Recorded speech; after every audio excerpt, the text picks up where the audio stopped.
E-flite P51, the 1.2 meter. What an amazing plane. Had it for maybe a month and a half now. It's a go-to. It's always going with me to the field. Really can't think of anything that it doesn't do well. And like a lot of other people say, it doesn't bite you. The stalls it's pretty predictable. The way it performs from an aerobatic perspective is wonderful.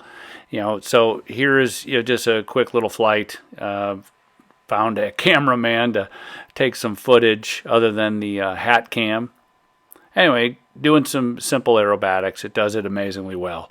I'm sure you can make it do flat spins and whatever if you put enough throws in it, but that's not for me. One of the things I would say about the plane is that just the ground handling, and something that I had to get used to on landing, and then it would go into ground loops. I was used to flying Timbers and some of these other planes that really were predominantly three-point landings. This does not do a three-point landing well without going into a ground loop. So you need to get familiar with landing on your mains. One of the best ways to do that, I have found, just to understand the speed after your plane is set up, is by doing touch and goes. And I talk about it in one of my other videos. Just touch and goes are paramount. So here you're coming in, you just kiss the ground and go back up. What that's teaching you is a lot about the speed that is required. Let's talk about some of the modifications I made. First thing in the front, different prop, different spinner combination. Works well for me. Lots of information on RC groups about this. Next was the battery tray. I really don't like the straps they have, so I replaced that, and I added the different type of material, that shelf liner kind of material. Just grips the battery better. I don't have a lot of Velcro. The other part is, frankly, I can move the battery back a little bit to help with the center of gravity. I'm also, have that center of gravity a little further back. That allows it to land and handle much better on the ground. The other thing, you're going to have to do some creative carving a little bit on the canopy. Not a big deal.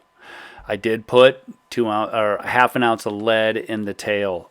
I don't like having wheel weight stuck onto anything in the outside of the plane. So I made that modification by just making a little cavity, shoving those wheel weights in there.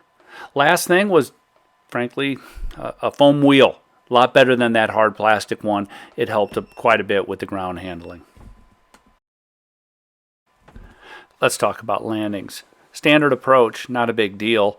Full flap. As soon as I touch the ground, I am slowly backing off on the throttle until the tail drops, then give that full elevator so I have some ground handling.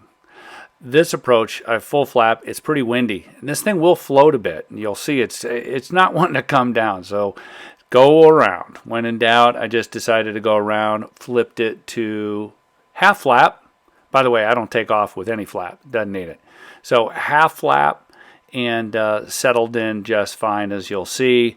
Same thing, as soon as the wheels touch down, slowly back off on that throttle. If you cut the throttle, you will ground loop.